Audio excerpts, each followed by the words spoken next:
Hi everyone.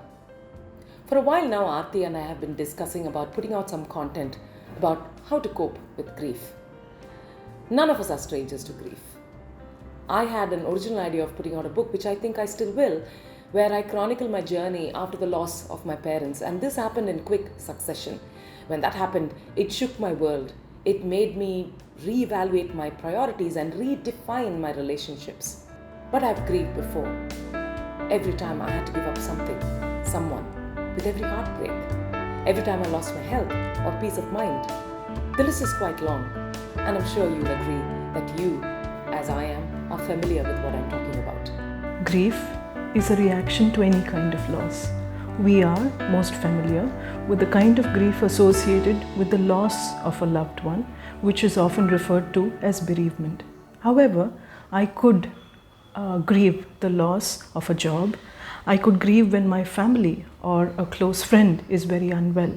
I could grieve the loss of a pet. As a parent, I could grieve because my adult children no longer come to me for protection or advice. I could grieve because though I may be promoted and in a better space at work, my contribution is no longer valued by my subordinates. I could grieve because I was in hostel for 14 years and I grew up with this family of friends that I can no longer be with. I could also, in uncertain times like a pandemic, grieve without any clarity because everything overwhelms me. In short, grief is a reaction to a loss, sometimes a perceived loss, of a person, a position, or a possession. Grief is not one emotion. And it's not only sadness like a lot of people believe. Grief encompasses a range of emotions, sometimes anger, sometimes remorse, sometimes regret, guilt too, and many people experience fear and anxiety as part of the grief reaction along with helplessness.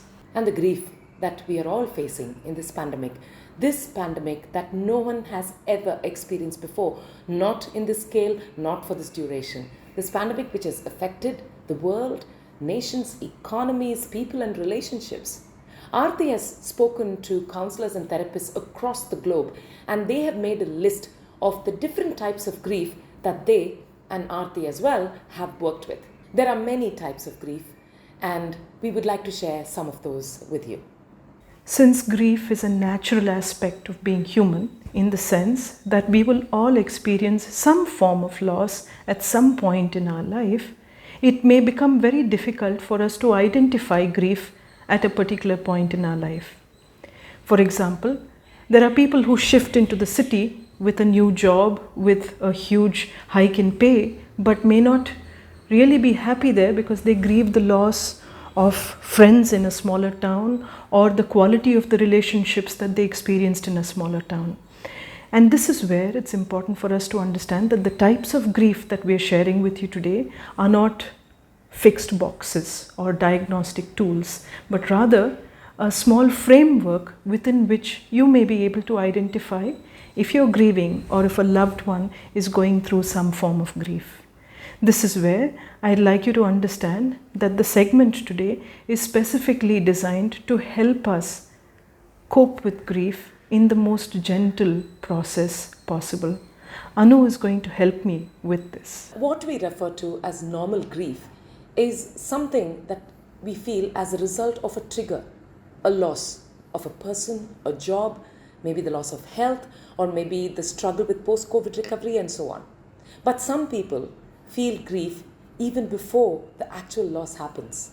That type of grief is referred to as anticipatory grief, and we experience it when a loved one is very ill or has received a diagnosis of a terminal illness. Many people who have your loved ones in the ICU during this COVID crisis also experience a lot of anticipatory grief because you don't know what the outcome is or will be. My parents, both of them, moved on after prolonged illnesses that did not have a specific treatment.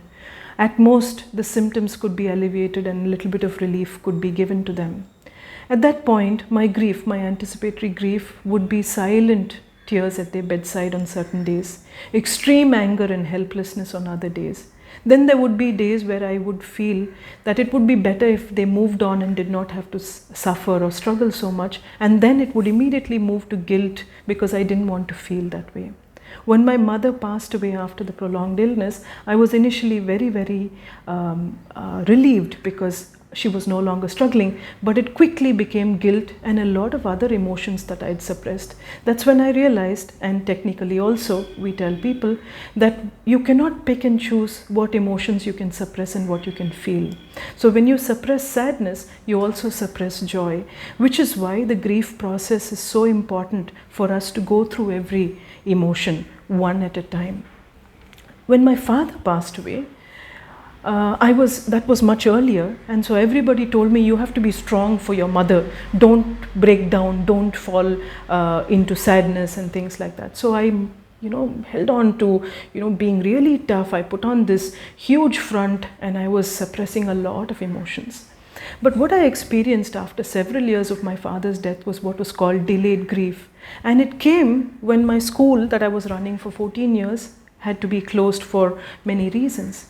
What was happening was that I was experiencing extreme grief, though I was moving on to a better space in terms of my work. That's when I realized that I was actually finally grieving the death of my father. That kind of grief is usually called delayed grief. And what also happened at the same time is that my emotional reactions were very exaggerated, and that exaggeration or out of control emotional experience sometimes is referred to as exaggerated grief. That is such a hard journey that we all have to make, isn't it? And the journey is different for different people, and we come out with different lessons and different experiences. But the loss of a parent is something that is at least identified. But there are many times when the loss and the grief that accompanies it shows up in different ways. Aarti and I were discussing about a friend who lost his brother. He was very close to his brother, and until the time he had lost his brother, he was focused on being, fit and exercise. But when he lost his brother, he started drinking, and eventually he became addicted to alcohol. This is something that I think we can call masked grief. In another situation, there was someone who was in a very, very powerful position, but their job was taken away from them, and they were made to report to people who used to report to them before. Now, this causes a lot of stress and frustration and unhappiness as well. But this person never spoke about it. He just suppressed it, and it started affecting him physically, and he developed hypertension. This could be called inhibited grief. And then there is distorted grief. When something bad happens, the behavior that changes is something that we don't relate to. So Aarti was telling me about this person whose business partner cheated them and left behind huge debts. So this person had to deal with those debts, start over again. So there was a lot of frustration, anger and sadness, and all of this came out as aggression. And eventually this person became aggressive towards his family and kids. That is something that can be called distorted grief. They seem similar, but in masked grief, physical changes and behavioral changes take the place of the emotions. In inhibited grief, the lack of emotional expression becomes a physical illness over a period of time. And in distorted grief, one specific emotion like anger takes the form of aggression or abuse towards a loved one and replaces the whole complex gamut of emotions that a person has to experience or has to go through during the grieving process. As you listen to the types of grief that we speak about, some of you might resonate with it because you may have experienced it, or you may know someone who has experienced it. But there are some forms of grief that impair a person's ability to function. Many of us, when we experience grief, we go through it and then we bounce back to our normal life, and we are even able to think back fondly of the person we have lost or that thing which we have lost. But that's not the case with some people who struggle throughout their life. Grief is a lifelong process, so we don't actually rush to fix or to treat grief. We learn to move on in spite of the grief. This is where, in the process, we may experience emotions and behaviors, sometimes thoughts, which are distressing and then could be soothing, and we may come back to the distressing thoughts. Some days we may experience mild challenges. Some days are severely challenging. There may be days we feel a lot of regret and remorse associated with the loss, and then there may be days that we experience relief. This is why grief is so confusing for a lot of people to process. And it's also even more important for us to understand, because of the nature of the grieving process, we can't fix it into boxes or categories, processes or quick fix. We need to realize that it's a very slow, gradual process of integration and healing, and an acceptance of what is and what can be. And this is where we also need to acknowledge that since the love was real, the grieving process also needs to be real, and it's never to be rushed. This is where I would like to talk about 3 processes that Anu already mentioned of the long-term grieving types. In this, the first one I talk about is complicated grief. I'll give it to you as an example or a set of examples. In complicated grief, the person experiences a major loss. Sometimes it's traumatic, and associated with that, they have a lot of complex emotions that they've not been able to process. Sometimes people going through complicated grief are wrongly diagnosed as people who have depression and are put on medication for depression and don't show improvement over a period of time. I can give you 2 examples. A very close friend of mine lost her husband in a very, very gruesome road accident. She herself was an athlete, and after this accident, she could not compete in any of her tournaments. The 2 levels of grief that she experienced, one of a loved one losing his life in the way he did, and 2, giving up on something so precious for her, which was her sport, led to a lot of complicated grief. She had a lot of negative thoughts. She was extremely pessimistic, was unable to wake up in the morning and face the day, and she struggled quite a lot for almost 2 years till we were able to diagnose the complicated grief and help her through it. But it need not be something so difficult or something so challenging. In my case, and Anu has sat with me processing that complicated grief after 19 years of it having happened. So when I was in college, the Senate elections, which were very, very, very important, happened, and for some reason, the entire college sat against me on strike, and I was rejected by 800 people sitting down in the drive in my college, and supported by several professors as well. I had trusted some people and had shared information with them about the elections, and they went on to betray me. As a 19-year-old, when I was rejected by an entire set of peers, it was such a painful experience for me, and it became complicated grief. It was diagnosed as depression, and my therapist had asked me to go on medication, but when I realized, and I moved on to Delhi, and I started studying, and I started doing a course that I really enjoyed, which was psychology and working with children, I was able to overcome the complicated grief. In fact, 19 years later, Anu and I sat on the same stone bench that I sat on in college when everybody was standing against me in a strike. And Anu and I sort of processed that grief together, which is why I thought it was significant to share it in this segment. The second kind of grief that is very difficult is what we call chronic grief. In chronic grief, I can give you an example of a lady who was married to the same person. In that generation, it was very common, to a person for 50 years. And after he passed away, she was also quite old by that time, she started becoming very anxious about her own health and the fact that she did not have anyone to support her because she did not have children. So in this, what she started doing was restricting herself from going out, restricting herself from meeting people. And this slowly started becoming dementia for her, because she no longer had a social support structure. She no longer had her loved one, and she lived in extreme fear. And towards the end of her life, she was diagnosed with dementia, and the onset probably was because of chronic grief, the inability to deal with the loss of the loved one, and an increase in the amount of fear and anxiety that she started experiencing. The third type of long-term grief that I would like to share with you is what we call compounded grief. Compounded grief, I can give you the example of a lady who was born in a family where there was a lot of mental illness. She was a very strong person. So since her mother had schizophrenia when this girl was just about 10 years old, she was used to taking care of her mother who was very ill. She used to take care of all the household chores. She was in fact the mother for the family, taking care of her younger siblings as well.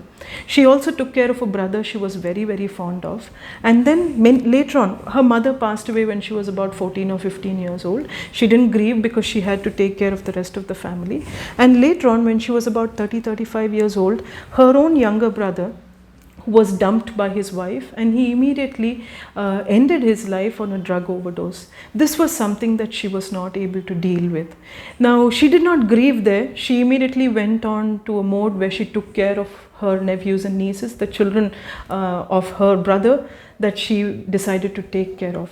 Recently, she tested COVID positive, and at that point, apart from her physical symptoms and the inability to take care of herself, all of this grief, right from having to lose her childhood to taking care of her mother, losing her mother, brother's family, all of these complex things that she never grieved all these years came up together, and she started experiencing extreme crying and extreme distress, and it reduced her functioning. Though the doctors attributed it only to the COVID, when we started working with her in the counseling process, we noticed that it was compounded grief. So these are all examples of long-term processes or types of grief that some people experience because they've not grieved at a particular point in time.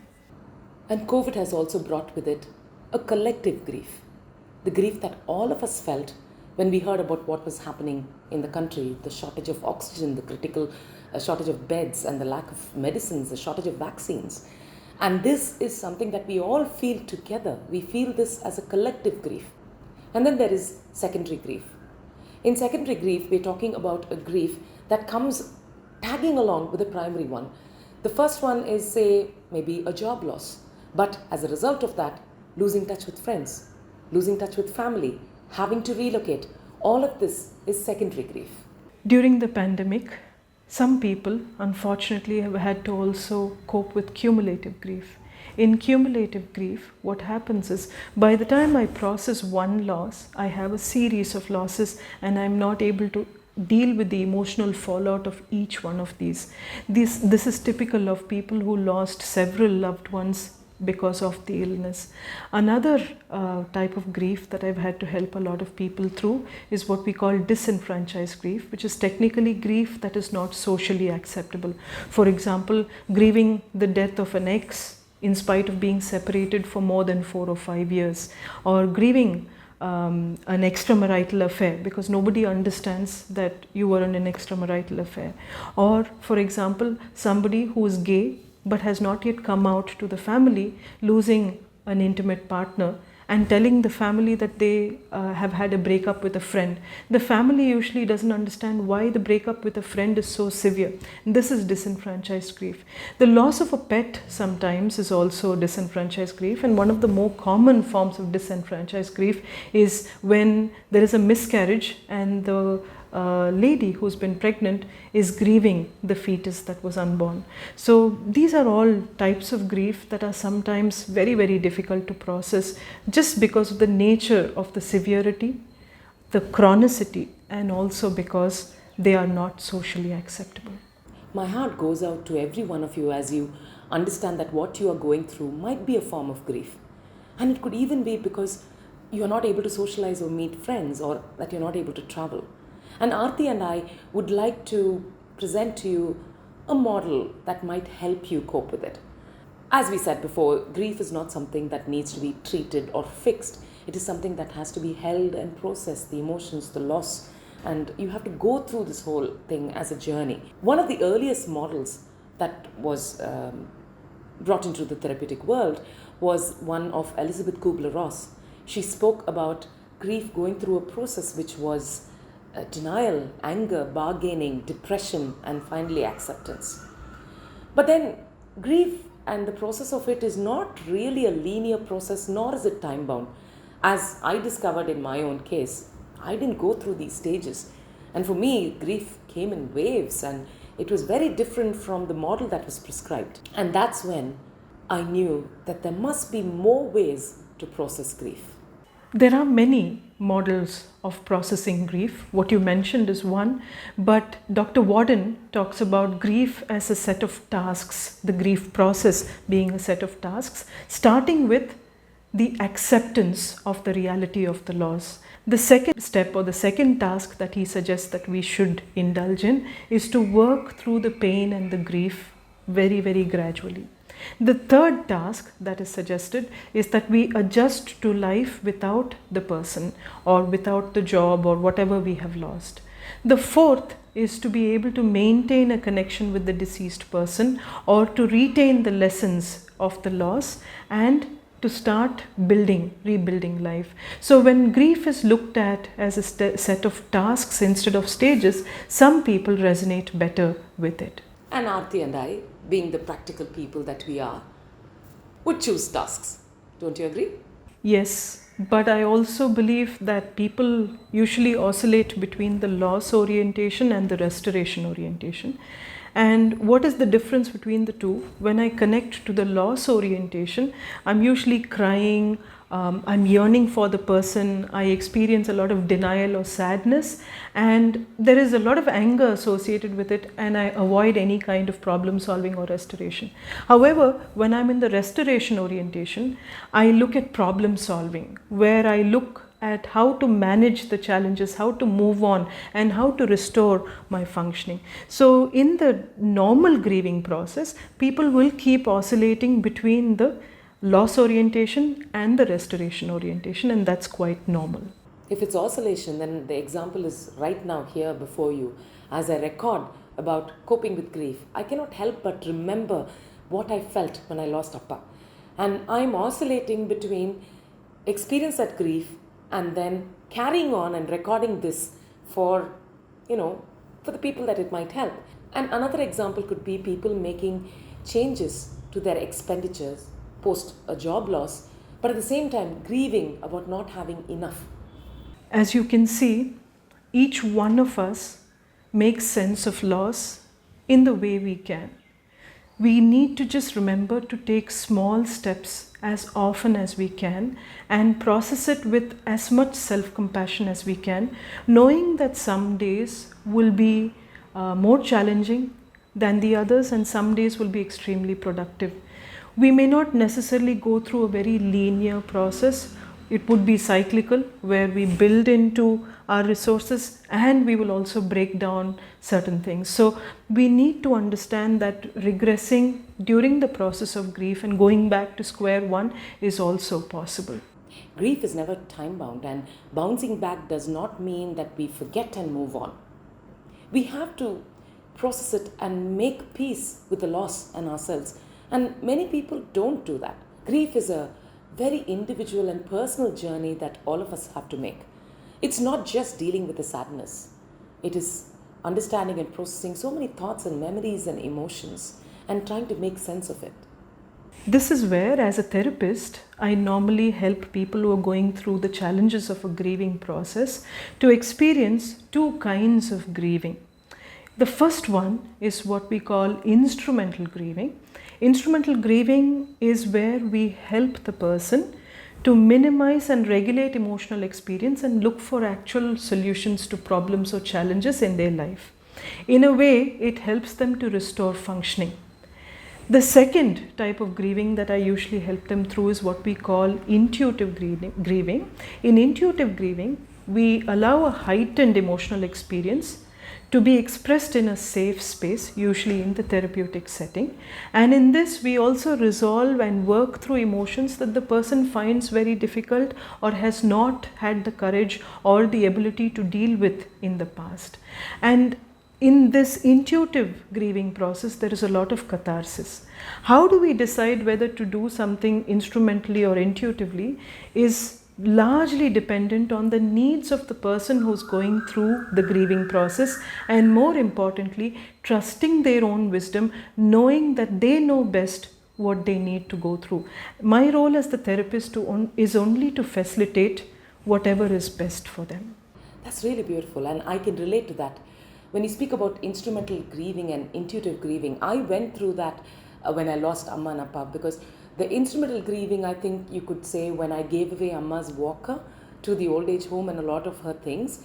And also when I set up a bench for my dad to honor his memory, we had such a beautiful inscription on it as well. So these, I think, would come under instrumental grieving. But I also went through phases where I allowed myself to feel the emotions.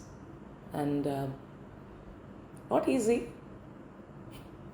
In the grief process, we've been often told that strength is in curtailing emotion. Stay strong, don't break down, we've been told. But we need to understand that expression is empowerment. And in this, we need to also know that every honest emotion that we feel will be positive. And so, it's good to express what we feel. The best way to do it, of course, is to sit with a supportive friend or a non-judgmental family member, or if you need to work with a counselor or a therapist, that's also fine. Some people find solace in journaling or in exploring new hobbies like art, music, or even through movement and dance, because it facilitates some of the pre-verbal emotions that we may not be able to verbalize or use or to express through words. By saying this, I also would like you to understand that when we express and work through the narrative, explore what the loss meant to us, and also specifically work with every emotion that is triggered during the grief process, we access vulnerable parts of us that we are not able to otherwise work through. So it's extremely important to understand that the grief process will remove some of our emotional blocks and keep us open to emotional vulnerabilities. But you know what? That vulnerability actually helps. Grief made me a bit more caring and empathetic towards other people, kinder. I've always been a very strong person who has followed my dreams and done whatever I wanted to do despite expectations, be it from family or society. But after the loss of my parents, which is, I think, one of the most defining moments of my life and the most transformational period in my life, I realized that I found the courage to be vulnerable. I found the courage to share the gentler parts of myself, and by doing so, I was able to relate to the gentler and vulnerable parts of other people as well. Yes, that's because grief is an acceptance of our vulnerabilities, an awareness and a gentle expression of our emotions, including the ones we are most afraid to express. And it is a process of growing through the crisis first, dealing with the smaller challenges, and then embracing the lessons and the memories. Evidence-based practices usually focus on, first, facilitating healthy expression, working through the narrative or whatever it works best for you, exploring what the loss meant to you, what the person or the job or whatever you lost means to you, finding ways to regulate unpleasant emotions, especially the ones that cause you a lot of distress. Then you work on processing unresolved issues associated with the loss, and then finding a way to move on while integrating the growth that was brought on by the loss. And while we are speaking about this, I would like to share with you what in my experience did and didn't help. People said a lot of things, they did a lot of things, and a lot of it helped and a lot of it didn't. So let me tell you what didn't help. Judgmental and controlling statements didn't help.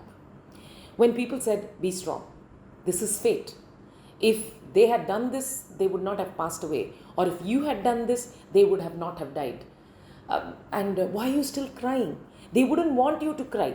You know, when they made all these statements, it didn't feel comforting to me. It felt as if they were uncomfortable about, they were hiding their discomfort about dealing with someone who was mourning. And then there were the things that people said and did that did help me. The simplest thing was, I'm so sorry for your loss. The second thing that you could possibly say, and that helped me, was Aarti actually said this to me, and she said, I'm here if you want to talk. If you want to sit in silence, I'm here. And then there were the friends who offered to bring me food and just do these small things to remind me that I am in their thoughts. Because in the immediacy of grief, people are there. But as time goes by, people forget and they move on with life.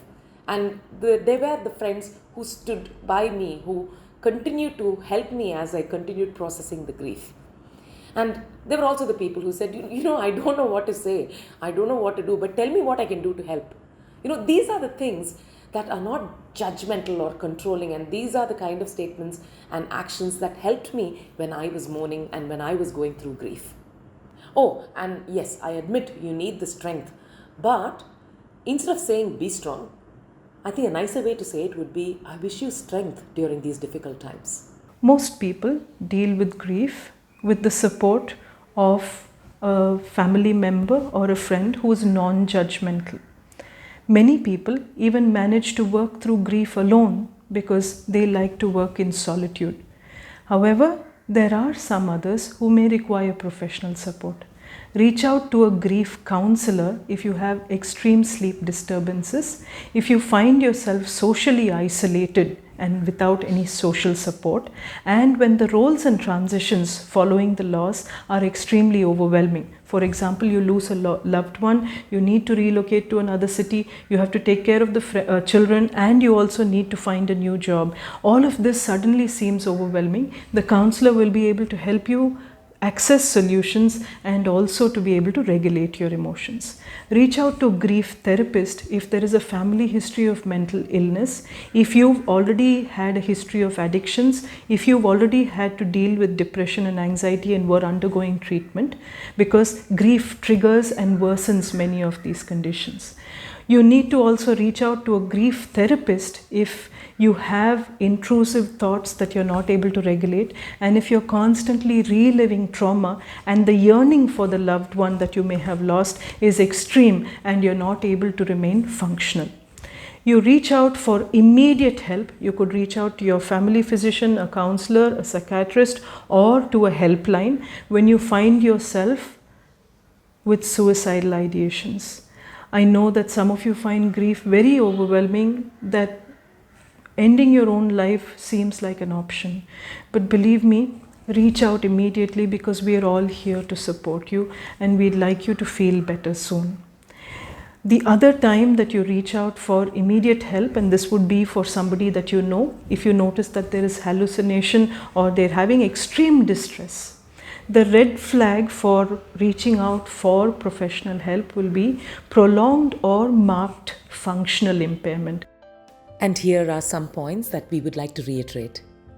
Grief is not something that you can fix. You learn to grow through grief. Many complex emotions are processed in the grief process. Be patient and know that the process does not have a fixed time or pace. It's an individual journey. It does not matter if you want to look at a model of stages or tasks. What matters is that every time there is a discomfort, don't distract yourself with social media, binge watching, video games, or gossip. Try and sit with the discomfort. And as you slowly allow expression without building a narrative of pity but one of acceptance, it becomes easier to tide over the difficult days. Special days like birthdays and anniversaries are often harder to deal with. It's okay to not feel okay as long as you're able to bounce back. If you are unable to make it on your own, please reach for help within your circle or for professional help, depending on the kind of support that you need. So I hope what Anu and I have put together for you is useful, and I hope you're able to cope with the loss and grow through the process. Usually when I finish my videos, I remind you to keep your life sunny side up, but that's not always possible, isn't it? Which is why I say, believe in good and hang in there. We will get through this.